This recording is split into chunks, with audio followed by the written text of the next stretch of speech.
K Shivakumar ಅವರು ಸ್ಪಷ್ಟಪಡಿಸಿದರೆ ಮಾತನಾಡಿದರೆ, ಆದರೆ ಕೆಲ ಕಾಂಗ್ರೆಸ್ ಶಾಸಕರು ಪ್ರಮುಖವಾಗಿ ರಾಮನಗರದವರು ಬಹಿರಂಗವಾಗಿ ಮಾತನಾಡೋಕೆ ಮತ್ತೆ ಶುರು ಮಾಡಿದ್ದಾರೆ. ಸೊ ಶಾಸಕರುಗಳು ಮಾತಾಡಬೇಡಿ ಅಂತೇಳಿ ಒಂದು ಕರೆ ಕೊಟ್ಟಿತ್ತು, ಆದರೂ ಮಾತನಾಡ್ತಾ ಇದ್ದಾರೆ ಅಂತ ಹೈಕಮಾಂಡ್ನವರು ಹೇಳಿದಾರಾ? ಅವ್ರು ಏನು ಹೇಳ್ತಾರೆ ಅದರ ಪ್ರಕಾರ ನಡ್ಕೊಳ್ಳೋದು. ಶಾಸಕರು ಹೇಳಿದ್ರೆ ಗೊಂದಲ ಆಗುತ್ತೆ ಅಂತ. ಶಾಸಕರುಗಳು ಒಂದೊಂದು ಮಾತು ಹೇಳಿದ್ರೆ ಕಾರ್ಯಕರ್ತರಲ್ಲಿ ಗೊಂದಲ ಆಗ್ತದೆ ಅನ್ನೋದು ವಿಚಾರ ಸರ್.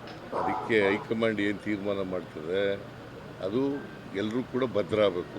ಶಾಸಕರು ಭದ್ರ ಆಗಬೇಕು, ಮಂತ್ರಿಗಳು ಭದ್ರ ಆಗಬೇಕು, ನಾನು ಭದ್ರ ಆಗಬೇಕು, ಡೆಪ್ಟಿ ಚೀಫ್ ಚೀಫ್ ಮಿನಿಸ್ಟರ್ ಶಾಸಕರಿಗೆ ಹೇಳ್ಬಿಡಿ ಕಠಿಣವಾಗಿ ಮಾತಾಡೋದು ಬೇಡ, ಯಾಕೆ ಹೈಕಮಾಂಡ್ ಮಾತಾಡ್ಲಿ ಅಂತ. ಯಾರಿಗೆ ನೀವು ನೀವು ಸಲಹೆ ಕೊಡ್ಬೋದಾ ಅಂತ ನಿಮ್ಮ ಶಾಸಕರಿಗೆ? ಯಾಕಂದ್ರೆ ಅಲ್ಲಿಂದ ಹೈಕಮಾಂಡ್ ಏನ್ ಹೇಳ್ತದೆ ಅದೇ. ಹೈಕಮಾಂಡ್ ಯಾವಾಗ ಹೇಳುತ್ತೆ ಸರ್? ಸರ್ ಹೈಕಮಾಂಡ್ ಯಾವಾಗ ಹೇಳ್ಬೋದು? ಹೇಳಿದಾಗ ಹೇಳ್ತೀವಿ. ಯಾವಾಗ ಹೇಳ್ಬೋದು ಅಂತ ಸರ್? ಹೈಕಮಾಂಡ್ ಯಾವಾಗ ಹೇಳ್ಬೋದು? ಕೇಳು. ಹೈಕಮಾಂಡ್